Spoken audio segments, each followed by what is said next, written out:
우리가 이 사람들을 먹이겠느냐라고 하는 제목으로 함께 말씀의 은혜를 나누겠습니다. 우리 교회는 신년 새벽 기도회를 시작점으로 해서 매일 성경 묵상집을 함께 나누고, 또 주일 예배, 또 저도 얼마간은 수요 예배 때 요한복음을 또 함께 나누고자 합니다. 요한복음 매일 성경으로 잘 묵상하고 계시는지요? 아무 대답이 없으시면 잘하시는 걸로 제가 알겠습니다. 네. 그 매일 성경의 앞부분에 요한복음에 대한 이렇게 그 서두의 말을 제가 잠깐 읽어봤는데, 이런 내용이 있습니다. 요한복음은 어린이가 물장구를 치면서 놀 만큼 얕은 물이기도 하지만 코끼리가 빠질 만큼 깊은 웅덩이도 된다. 저도 예전에 그런 말을 많이 들었습니다. 신앙 초반에 성경을 어디를 읽어야 됩니까? 라고 하면 많은 분들이 요한복음을 먼저 읽으세요. 그래서 저도 어떤 분들에게 성경을 어디를 읽어야 됩니까? 복음서를 읽으면 좋은데 요한복음을 좀 읽으세요, 이렇게 말씀을 건네기도 합니다만은, 요한복음을 어떻게 읽느냐에 따라서 요한복음이 그냥 편안한 말씀으로, 또 좀 쉬운 말씀으로 들려올 수도 있고, 요한복음을 좀 깊이 들어가면 말씀 한 구절 구절마다 상당히 무겁고, 그리고 참 무게감 있는 말씀들이 있다는 사실을 우리가 또 직면하게 됩니다. 저는 개인적으로 요한복음 말씀을 묵상하고 또 함께 나누면서 정말 예수님께서 내 앞에 계시는 듯한 느낌, 또 예수님께서 정말 새롭게 다가오신다, 이제 그런 생각을 하게 됩니다. 아마 우리 성도님들도 아멘이나 큰 대답 없는 걸로 봐서는 다 그렇게 느끼시는 것 같습니다. 요한복음을 읽는다라고 하는 것은 요한이 기록한 인쇄물을 읽는 것이 아니죠. 우리는 지금 어느 한 책을 읽고 있는 것이 아닙니다. 하나님께서는 제자 요한을 통해서 우리로 하여금 예수님을 만나게 하시려고 이 시대 가운데 제자 요한이 만났던 것처럼, 제자 베드로가 만났던 것처럼, 그들과의 만남처럼 우리는 또 다른 형식으로 만나게 해주시려고 이 성경을 주신 것입니다. 성경이 아니고서는 하나님을 만나기가 어렵습니다. 성경이 아니고서는 예수님이 어떤 분인지를 발견할 수 없다는 것이죠. 그래서 우리는 요한복음을 위시한 성경 말씀을 통해서 사실은 영적 타임머신을 타고 돌아가는 것이죠.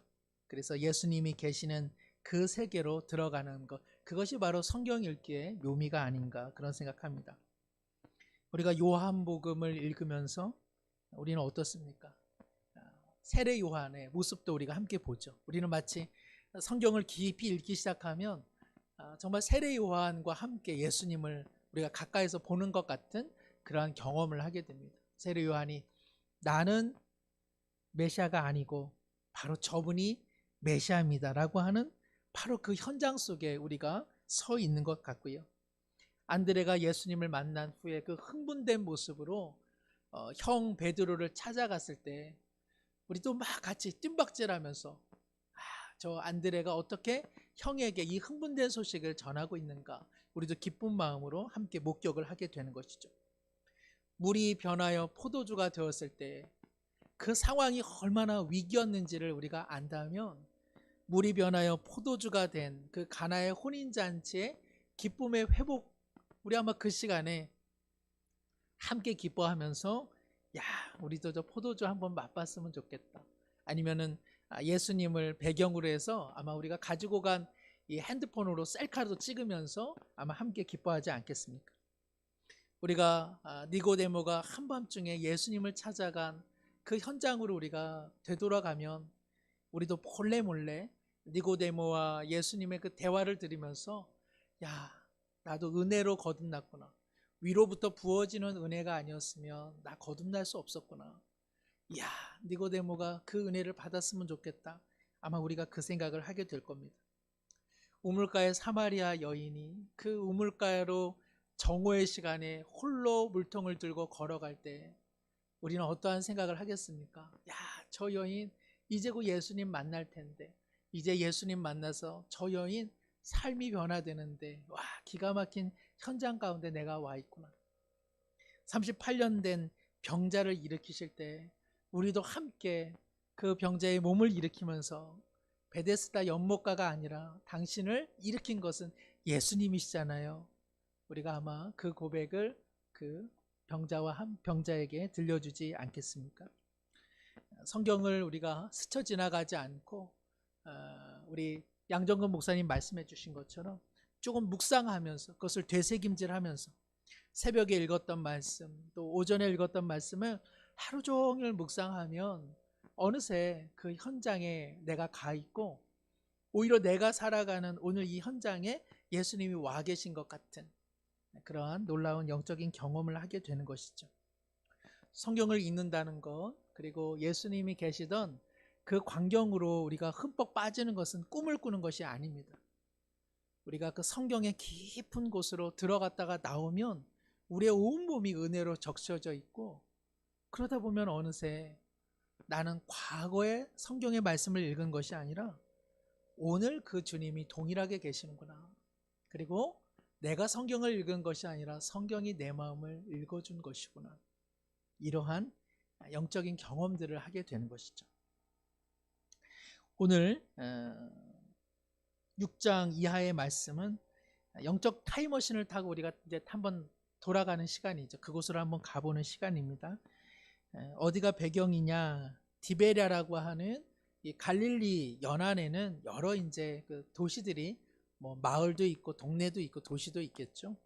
이 디베랴라고 하는 것은 갈릴리 쪽에 새롭게 생긴 이 기획 도시입니다. 그래서 사실은 이 디베랴 이 갈릴리 호수를 당시 어떤 사람들은 디베랴 바닷가 혹은 티베리우스 호숫가 뭐 이렇게 부르기도 했는데요. 이 디베랴라고 하는 새로운 신흥 도시는 당시 로마를 통치하던 티베리우스의 이름을 딴 것입니다. 갈릴리 지역을 분할해서 다 통치하던 헤롯 안티파스가 이 로마의 왕에게 잘 보여서 자기의 그 아버지 헤롯 대왕처럼 자신도 유대 전 지역을 통치하고 싶은 열망이 있었습니다. 그래서 이 티베리우스에게 잘 보이기 위해서 만든 새로운 도시가 이 디베랴라고 하는 도시이죠. 새로운 도시를 왕에게 바치기 위해서 만들다 보니까 그 모든 이 자원들을 이 가난한 갈릴리 사람들의 주머니를 통해서 그가 착취를 했습니다. 어업에 종사하는 그 가난한 사람들의 물고기를 싼 값에 매수해서 저장해서 팔아서 이익금을 남겼고 또 각종 세금을 끊임없이 부과했습니다. 갈릴리에 상당히 봉기가 많이 일어났습니다. 그래서 예수님께서 왜 갈릴리 지역에서 통치를 하셨는가? 왜 예수님께서 어두운 시대를 배경으로 일하고 계셨는가? 그것은 가장 빛이 필요하고 가장 기쁨과 그리고 가장 자유가 필요한 곳이 이스라엘의 특히 갈릴리 지역이었기 때문에 그러합니다. 이 디베라의 건너편이라고 할 수 있는 오늘 벳세다 광야 지역으로 예수님께서 이동하고 계시는데 이것은 예수님의 인기 때문에 그렇습니다. 헤롯 안티파스가 예수라고 하는 사나이가 이 갈릴리 지역에서 큰 인기를 얻는 것에 그는 불안해했죠. 로마의 왕으로부터 신임을 얻기 위해서는 갈릴리 지역을 언제나 소요와 그리고 불안으로부터 차단을 해야 됐는데 저 예수라고 하는 사나이가 자칫하면 갈릴리 사람들의 마음을 동요시켜서 또 다른 봉기가 일어나지 않을까 그는 의심의 눈초리로 바라보고 있었습니다. 예수님께서는 아직 때가 아니었기 때문에 어떤 분란을 일으키기를 원하지 않으셨습니다. 그래서 이 디베라의 건너편인 벳세다 지역으로 이동을 하셨죠. 벳세다 지역은 헤롯 안티파스와는 이복 사이인 헤롯 빌립이 통치하던 곳입니다. 둘이 좀 앙숙지간이었죠. 그렇기 때문에 예수님께서 벳세다 지역으로 가는 것은 헤롯 안티파스의 시선을 피하기 좋은 곳이었습니다. 그런데 거기에도 이후에 보겠지만 5천여 명의 많은 사람들이 예수님을 찾아온 것이죠. 예수님을 찾아온 그때는 오늘 4절 말씀에 보니까 유대인의 명절 유월절이 가까웠더라. 이로써 성경은 이제 광야에서 우리가 아는 오병이어의 사건이 바로 출애굽 사건의 재현인 것을 성경은 이렇게 은근히 보여주고 있습니다. 헤롯 안티파스가 갈릴리 사람들을 끊임없이 억압하고 착취하던 바로 이 시대적 배경은 아주 오래전에 이 애굽 사람들이 히브리 민족을 고통 가운데 부려먹었던 바로 그 일과 유사한 형편이죠.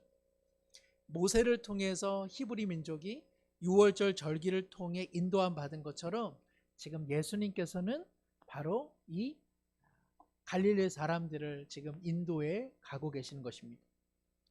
출애굽한 이스라엘 민족이 광야로 접어든 것처럼 바로 예수님과 함께 인도함을 받는 이들은 벳세다라고 하는 광야로 지금 인도함을 받고 있는 것이죠.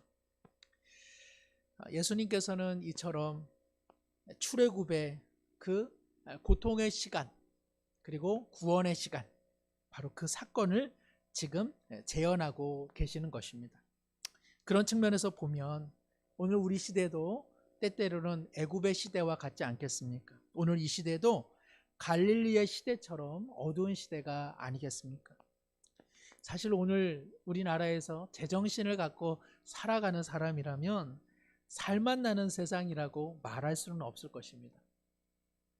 참 어지러운 세상이고 그리고 참 답답한 세상이고 어디 하나 소망 두기가 참 어려운 암울한 시대를 우리 모두 살아가고 있죠. 연세가 많은 분들은 많으신 대로 또 젊은 사람들은 젊은 사람대로 또 청소년과 어린아이까지도 모두가 힘겨운 시간들을 함께 살아가고 있습니다. 예수님께서는 평화의 시기에 오시지 않으셨다는 사실이 우리에게는 큰 위로가 됩니다. 하나님께서 모세를 들어 사용하실 때에 히브리 민족이 최악의 고통받는 시점에 찾아오신 것, 예수님께서 이스라엘 지역에서도 가장 어두웠던 갈릴리 지역, 시대적으로 가장 어두운 시간 가운데 오셨다는 사실, 그것은 바로 하나님께서는 어둠을 배경으로 일하고 계시다는 사실입니다. 그러니까 오늘 우리 시대가 깊은 어둠에 있다는 사실은 하나님께서 일하시는 배경이 된다는 사실이죠. 그러므로 세상 사람들은 이 어둠의 시기 가운데에 한숨을 쉬고 탄식한다 할지라도 우리 믿음의 사람들은 분연히 그 탄식과 한숨을 중단할 필요가 여기에 있는 것이죠. 우리는 비록 어둠의 시기이지만 어둠을 배경으로 빛이신 예수님께서 일하고 계심을 믿는다면 우리는 세상 사람들처럼 우울해하거나 절망의 노래를 부르거나 혹여나 탄식으로 하루하루를 보낼 수는 없다는 것입니다. 그렇게 해서는 믿는 사람과 믿지 않는 사람이 어디 차이가 난다고 할 수 있겠습니까? 밤이 깊을수록 빛 대신 주님께서 일하신다. 혼란과 어둠의 시대 가운데 언제나 주님은 찾아오셨다. 내 개인의 시간이 어둑할 때, 그리고 시대와 그리고 시간이 더욱 어두울 때에도 우리 주님은 찾아오셔서 우리를 구원해 주시고 우리 가운데 일해 주시는 줄로 믿습니다. 오늘 그것을 바라고 많은 사람들이 주님을 따라 나섰습니다. 5절에 보니까 예수님께서 눈을 들어 큰 무리가 자기에게 오는 것을 보시고, 다른 복음서에는 민망히 여기시고 불쌍히 여기시는 마음, 그래서 오늘 요한복음에는 기록되어 있지 않지만 이 빈들이었고요, 그리고 해질 무렵이었습니다. 그리고 저녁 시간이라 다 배고픈 상태였습니다. 바로 그때에 오늘 본문에 보니까 빌립에게 오늘 예수님께서 우리가 어디서 떡을 사서 이 사람들을 먹이겠느냐. 이 본문을 어떻게 읽으세요? 야, 우리가 어디서 떡을 사서 이 사람을 먹일 수 있겠느냐? 나를 정말 난처하게 하지 말고 빌립 뭐하냐? 빨리 이 사람들을 보내라. 이런 뜻으로 읽혀지십니까? 아니면 우리가 어디서 떡을 사서 이 사람들을 먹일 수 있겠느냐? 어떻게 읽혀지십니까? 아무 대답이 없으신 거 보니까 두 번째로 읽혀지시는 것 같아요. 빌립아, 여기 사람들이 참 많은데 우리가 어떻게 하면 이 사람들을 먹일 수 있을까? 지금 빌립에게 예수님께서 시험하고 계십니다. 6절에 보니까 이렇게 말씀하시면 친히 어떻게 하실지를 아시고, 예수님께서는 어떠한 방법으로 이 광야, 빈들, 저녁 무렵 이 수많은 군중들을 어떻게 먹이실지를 이미 알고 계십니다. 그러나 빌립의 믿음을 테스트하고자 그에게 묻고 있죠. 사랑하는 성도 여러분, 우리 주님은 이미 알고 계십니다. 우리의 삶에 무엇이 필요한지, 그리고 그것을 어떻게, 어떤 때에, 어떤 식으로 공급할런지 하나님은 계획을 갖고 계십니다. 우리는 다 모르죠. 그러나 그렇다고 해서 하나님에게 방법이 없는 것 아닙니다. 주님께서는 이미 다 계획을 갖고 계시고 그것을 실행할 적절한 때, 그리고 적절히 실행할 방법을 계획하시고 이를 성취하실 뿐입니다. 그러나 빌립은 이를 알지 못하고 오늘 어떻게 대답합니까? 7절에 보니까 각 사람으로 조금씩 받게 할지라도 200데나리온의 떡이 부족하오리다. 여기 데나리온은 이스라엘의 화폐죠. 하루 노동자가 받는 품삯입니다. 200데나리온, 이 돈 양도 상당하죠.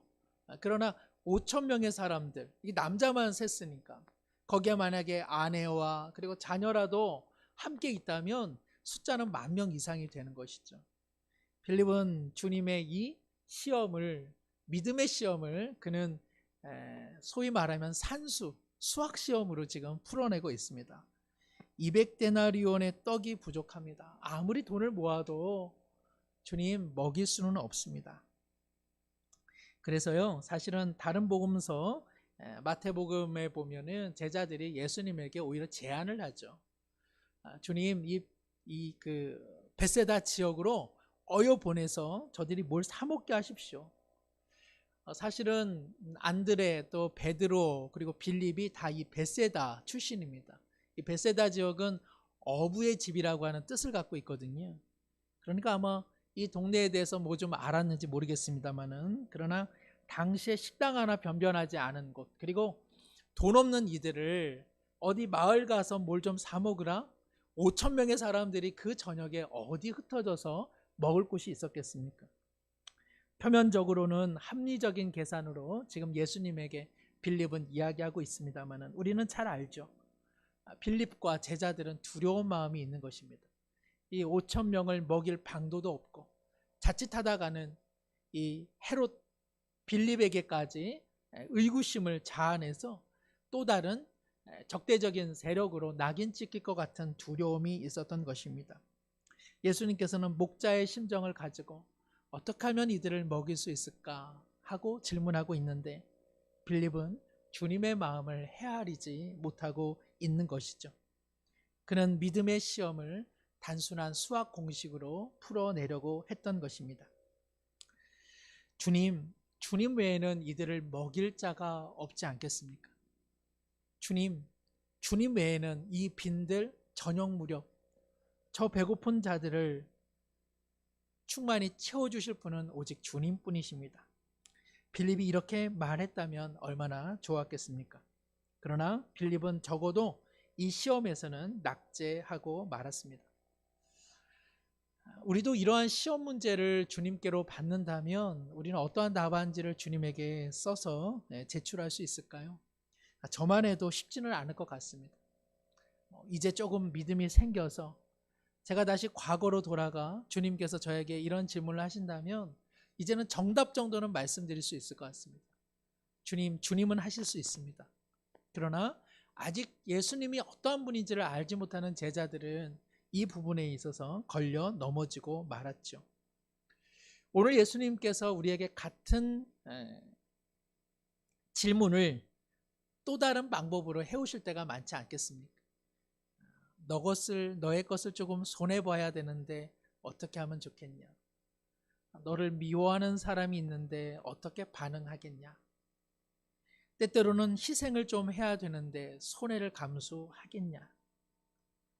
상황적으로는 어렵다만 믿음으로 이것저것을 감당할 수 있는 섬김의 마음이 너에게 있느냐? 오늘 아침에 나에게 이렇게 살겠노라고 고백했는데 지금이 바로 지금 그 고백을 삶으로 행해야 될 때인데 너는 그렇게 살 수 있겠느냐? 예수님께서 오늘 우리 가운데 많은 시험을 하지 않으셨는지요? 예수님은 우리가 어떠한 태도를 보이는지 아시고자 우리를 시험하시는 것이 아닙니다. 예수님은 다 아시죠. 우리의 믿음의 수준, 우리 믿음의 정도에 대해서 다 알고 계십니다. 근데 누가 모르나요? 주님 앞에 고백하는 우리 자신은 우리 자신의 믿음의 정도를 잘 모릅니다. 언제나 우리의 고백은 조금 크죠. 그러나 실천은 늘 미약합니다. 믿음의 고백이 워낙 크다 보니까 우리의 실천력이 얼마나 격차가 나는지를 스스로 인지하지 못하는 때가 많아서 우리 주님께서는 우리 보러 스스로 알라고 때때로 우리를 시험하시죠. 하루를 산다는 것, 믿음 생활을 한다는 것은 어찌 보면 예수님께서 우리를 시험하시는 삶을 살아간다 해도 무방할 것입니다. 이것은 걸려 넘어지게 하는 시험이 아닙니다. 이것은 사단이 우리를 낙심케 하는 시험하고는 다릅니다.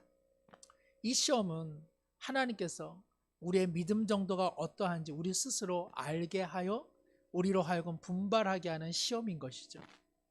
우리 중에 누군가 이전보다 믿음의 달리기가 조금 더 속도가 나고 있다면 그분은 반드시 예수님의 시험에서 조금 통과하여 다시 믿음의 주력이 붙어 있었기 때문에 그러합니다.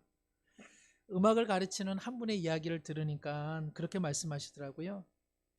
음악을 가르치다가 사랑하는 제자가 자신의 수준이 어느 정도인지 스스로 체감하기 위해서는 그 제자보다 조금 더 잘하는 학생과 한번 맞붙여서 피아노를 쳐보게 한다든지 아니면 발성을 하게 해본다든지 이렇게 서로 겨뤄보게 한다는 것입니다.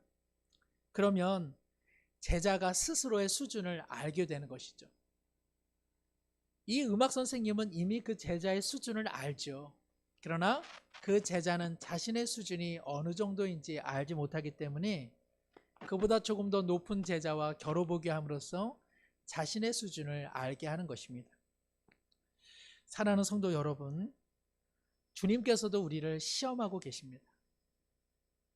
여러 모양으로, 여러 경로를 통해서, 여러 방식으로 우리의 믿음이 어느 정도인지 우리 스스로 알도록 시험을 하고 계시는 것이죠. 이 시험을 못 봤다고 해서 낙심하거나 낭망할 일은 아닙니다. 주님께서 원하시는 것은 그 시험을 통해 스스로를 돌아보고 그 시험을 통해 우리가 한 장애물을 넘으면서 정말 좋은 실력 발휘를 하기를 원하고 계시기 때문에 그러합니다.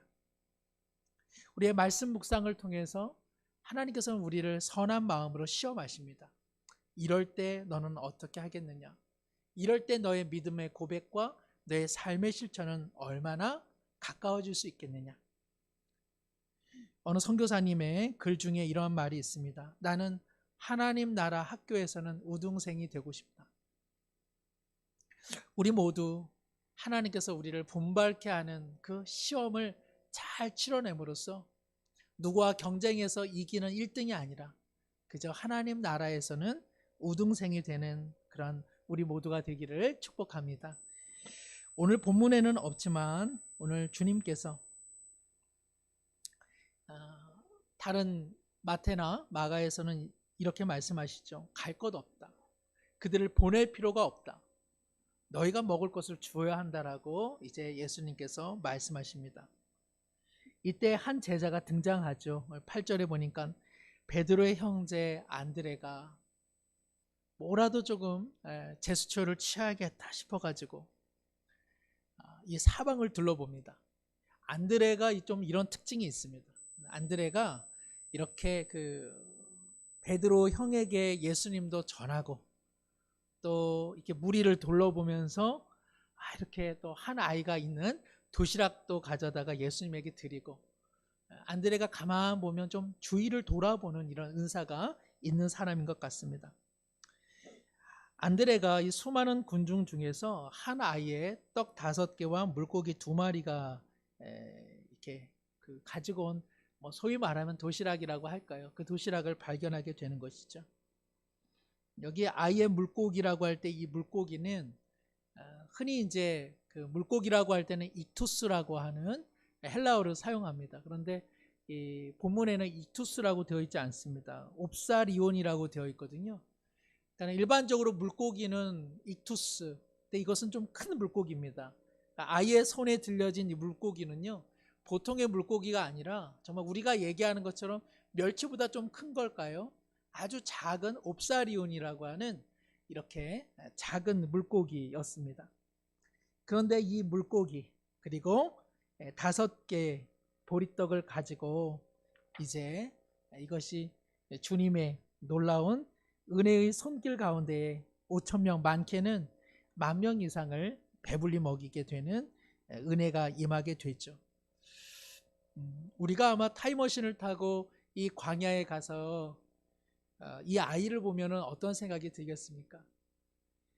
이 아이가 자신의 도시락을 안드레가 가져가서 주지 않았을 때 얼마나 절망했겠습니까? 저녁 무렵 그래도 누군가가 혹은 엄마가 싸준 그 도시락, 자기는 그래도 먹으면 어느 정도 배가 부를 텐데 그 도시락을 뺏어서 예수님에게 드릴 때에 이 작은 아이가 절망을 느끼지는 않았겠습니까? 이 아이의 마음 상태가 어떠했는지는 모르지만 적어도 이 아이는 그 도시락을 안드레에게 넘겨주고 그리고 그는 기꺼이 주님에게 올려지는 것을 그는 허락하고 있습니다. 그리고 이 아이는 놀랍게도 많은 사람들이 자신의 작은 도시락을 통해서 부요함과 기쁨을 누리는 것을 보게 된 것이죠. 제가 만약에 이 시대에 돌아간다면 이 아이의 평생은 어떠한 모습으로 지냈을까 한번 꼭 좀 만나보고 싶습니다. 이 어린 시절 광야에서 자신의 오병이어를 주님 앞에 드렸을 때에 이처럼 큰 축복을 누렸으니까 이 아이만큼 기가 막힌 영적 경험을 한 아이가 어디에 있겠습니까? 사복음서에 공이 기록된 기적 중의 기적이 이 오병이어 사건이 아닙니까? 그러나 이 아이는 정말 할 수 있는 작은 것을 주님 앞에 드린 것 뿐이죠. 이 아이가 뭐 거대한 재산이 있어서 준 것이 아닙니다. 이 아이는 광야 가운데 자기가 갖고 있는 그것만이 유일한 식량원이었기에 그것을 주님 앞에 드렸을 뿐입니다. 이 아이는 원대한 어떤 업적을 남기기 위해서 그렇게 한 것이 아니라 그저 주님이 계시고 주님께서 필요한 양식이 있고 그리고 배고파하는 주변 사람들이 있음에 주님의 마음을 공감하여 자신의 작은 도시락을 하나님 앞에 주님 앞에 올려드린 것입니다. 며칠 전에 라디오에서 작은 이야기를 하나 들었는데요. 처음부터 듣지는 못했지만 아마 내용이 이런 것 같습니다. 날이 어두워지고 그리고 하늘이 번쩍번쩍거려서 이 다람쥐들이 무서워서 다들 어찌할 바를 모르고 있습니다. 그런데 작은 다람쥐 한 마리가 자신의 보금자리를 이렇게 정리하고 정비하는 것을 봅니다. 두려움에 떨고 있는 동료들이 말합니다. 너 무섭지 않아? 너는 뭘 하고 있어? 그때 다람쥐가 말합니다. 나도 무서워. 그렇지만 내가 할 수 있는 것을 하고 있을 뿐이야. 내가 할 수 있는 것을 하고 있을 뿐이야. 하늘이 무너지고 날이 어두워지는 이 창백한 시간에 모두가 두려워서 아무것도 하지 못하는 바로 그 시간에 작은 다람쥐 한 마리는 내가 할 수 있는 것은 내 둥지를 지켜보는 일이지 지켜내는 일이야 하면서 그 둥지를 이 작은 다람쥐가 이렇게 정비를 하고 있더라는 것이죠. 이 어두운 시간 그리고 이 혼란한 시기 가운데에 때때로 우리가 절망하면서 아무것도 하지 않고 있을 때가 얼마나 많이 있습니까? 그럴 때 주님께서 원하시는 것은 너가 할 수 있는 작은 그것 하나만 해도 족하다고 말씀하신 것 같습니다. 이 아이가 큰 것 있어서 지금 주님께 드린 것 아닙니다. 그저 이 아이는 할 수 있는 것을 주님 앞에 드렸을 뿐입니다. 그런데 예수님께서는 할 수 있는 그 작은 것을 축복하사 놀라운 일을 베풀지 않으셨습니까? 사랑하는 성도 여러분, 우리의 삶에 뭐 그리 대단한 게 많겠습니까? 우리가 갖고 있는 것이 얼마나 뛰어나겠습니까? 우리가 누리고 있는 우리의 능력과 달란트가 얼마나 풍성하다고 이야기할 수 있겠습니까? 우리가 오늘 이 시대에 무엇을 한들 그것이 얼마나 세상을 바꿀 수 있겠습니까? 그러나 이 아이는 드렸습니다.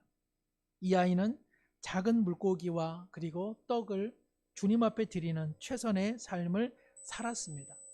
예수님은 그것을 보시는 것이죠. 앉아서 수학 계산하는 빌립보다 이 작은 아이의 작은 헌신이 예수님에게는 큰 쓸모가 되었던 것입니다. 에밀리 디킨슨이라고 하는 미국의 여류 시인이 이와 같은 시를 지었습니다. 한 가슴에 난 상처를 치유해 줄 수만 있다면 난 헛되이 산 것은 아니리라.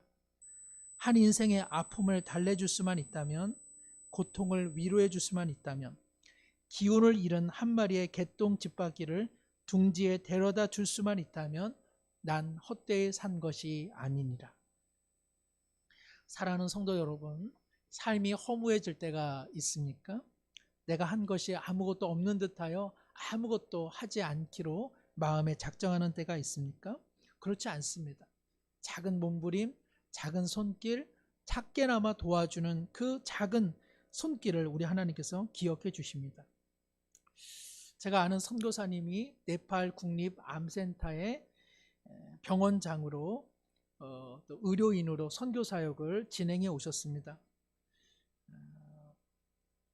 네팔에 의료인이 참 부족한데 암 전문 의로서 참 그 네팔과 같은 낙후된 국가에서 오랜 세월을 보내시는 선교사님 네 분을 볼 때에 참 존경의 마음이 지극했습니다. 벌써 20년이 지났지만 그 부부 네 분의 홈페이지에 이와 같은 작은 시가 기록되어 있었는데 제 마음에 참 울림이 컸습니다. 제가 한번 읽어보죠. 길가의 돌이라고 하는 시인데요. 내가 죽어 하나님 앞에 설 때 여기 세상에서 한 일이 무엇이냐? 한 사람 한 사람 붙들고 물으시면 나는 맨 끝줄에 가서 설 거야. 내 차례가 오면 나는 슬그머니 다시 끝줄로 돌아가 설 거야. 아무리 생각해도 나는 세상에서 한 일이 없어. 끝줄로 서 있다가 어쩔 수 없이 마지막 내 차례가 오면 나는 울면서 말할 거야. 하나님, 정말 한 일이 아무것도 없습니다. 그래도 무엇인가 한 일을 생각해 보라 하시면 마지못해 울면서 대답할 거야. 하나님, 길가에 돌 하나 주어 신장로 끝에 옮겨 놓은 것밖에 한 일이 없습니다. 신장로 끝에 길가에 돌 하나, 아무도 돌보지 않는 그 돌 하나를 옮겨 놓은 그 일, 내 그 일 하나 기억해서 하나님에게 말한다라고 하는 시인의 고백은 너무나 겸손한 고백이요. 이러한 마음으로 산 사람이 어찌 길가에 돌 하나만 한쪽에 치워놨겠습니까? 많은 사람들에게 도움을 줬을 것이고 많은 사람들의 눈물을 닦아줬을 것이고 자신도 모르는 사이에 하나님 앞에 귀한 것 드려서 생명을 살리는 일에 기묘하게 쓰임받지 않았겠습니까? 이 광야에 수많은 사람들이 있었지만 하나님께서, 주님께서 내놓은 시험 문제에 바른 응답을 한 아이는 이 아이뿐이었습니다. 이 아이의 모습은 요한복음 6장 28절, 29절에 기록된 예수님의 말씀의 뜻이 무엇인지를 잘 보여주는 것 같습니다. 이제 예수님께서 자신을 임금으로 삼으려고 이 오병이어의 기적을 맛본 사람들이 예수님을 임금으로 삼으려고 예수님을 쫓아다니지 않습니까? 그럴 때 예수님께서 이들을 향해서 하신 말씀인데요. 요한복음 6장 28절에서 29절 우리 함께 한번 읽겠습니다. 그들이 묻되 우리가 어떻게 하여야 하나님의 일을 하오리까? 예수께서 대답하여 이르시되 하나님께서 보내신 일을 믿는 것이 하나님의 일이니라 하시니 아멘. 이들이 예수님을 통해서 광야에서 배불리 먹었더니만 예수님을 그저 떡을 주는 분으로 착각을 했습니다. 예수님께서는 하늘의 양식을 줌으로써 진정한 출애굽의 새로운 역사가 이제 시작되었다. 그것을 지금 말씀하고 있는데 이 군중들은 그저 먹거리에만 혈안이 되어 있는 것이죠. 그래서 예수님께서 썩을 양식을 위하여 나를 쫓아서는 안 된다. 하늘로부터 내려오는 생명의 양식을 먹어야 하나니 생명의 양식을 주는 나를 위해 너희들은 섬겨라 라고 이야기하죠. 그때 이들이 묻습니다. 하나님의 일을 한다는 것이 무엇입니까? 이럴 때 예수님께서 하나님의 일이란 하나님께서 보내신 일을 믿는 것이다. 즉 나를 믿는 것이 하나님의 일이다. 우리가 근데 이 본문만 가지고 보면 믿는 것으로 다 끝인가 보다. 그냥 믿자. 내가 믿음으로 살자. 이러면 이것이 하나님의 일을 하는 건가 보다. 그것이 아니죠. 이 아이의 작은 헌신은 하나님을 믿는 것이 어떻게 하나님의 일이 되는지를 잘 보여주고 있습니다. 이 아이는 주님을 믿는 믿음으로 자신이 가지고 있는 그 작은 것을 드린 것이죠. 자신의 전부를 드렸기에 전부를 희생한다 할지라도 그 부분을 채워주실 분이 오직 주님이시기에 이 아이는 주님을 믿는 믿음으로 하나님 앞에 드린 것입니다. 믿는다라고 하는 것은 이처럼 드리는 삶과 연관이 있는 것이죠. 믿지 않고서는 드릴 수 없고 믿는 사람은 드리고 믿는 사람은 자신의 것을 비운다는 것입니다. 오늘 예수님께서는 그 차원으로 말씀하고 있는 것입니다. 너희들이 진실로 나를 믿는다면 너희들의 생명을 내게 줄 것이요 너희들의 삶을 나눌 것이며 너희들의 시간과 너희들이 갖고 있는 그 무엇을 내게 줄 것이다. 사랑하는 성도 여러분, 믿음이라고 하는 것 그리고 주님을 신뢰한다라고 하는 것은 나눔과 드림 이것과 뗄래야 뗄 수 없음을 우리는 잘 알고 있습니다. 믿음은 결코 추상적이 아닌 것이라고 오늘 주님은 말씀하고 있는 것이죠. 믿음이라고 하는 그것은 나누는 것이고 드리는 삶이요 그리고 내가 주님 앞에 드릴 때에 그 부족한 부분을 우리 주님께서 채워주실 것을 신뢰하는 마음입니다. 우리가 갖고 있는 것이 무엇이 그렇게 많겠습니까?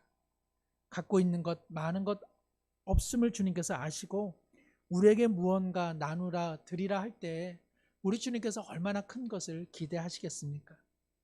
오히려 주님께서는 드리고 나누고 함께하는 그 마음을 보시지 않겠습니까? 많은 양, 많은 수량, 많은 물질, 많은 그것이 아니라 함께 나누고자 하는 마음, 고통당하는 사람들을 향한 마음, 힘든 사람들을 향한 마음, 그리고 그 누군가에게 내 작은 삶이 선물이 되었으면 하는 그 마음이야말로 믿음이요. 그 믿음으로 살아가는 일이 하나님의 일이라고 오늘 주님은 말씀하고 계십니다. 말씀을 마칩니다. 우리도 모두가 어두운 때 날이 저무는 시대 가운데에 배고픈 인생으로 살아가고 있습니다.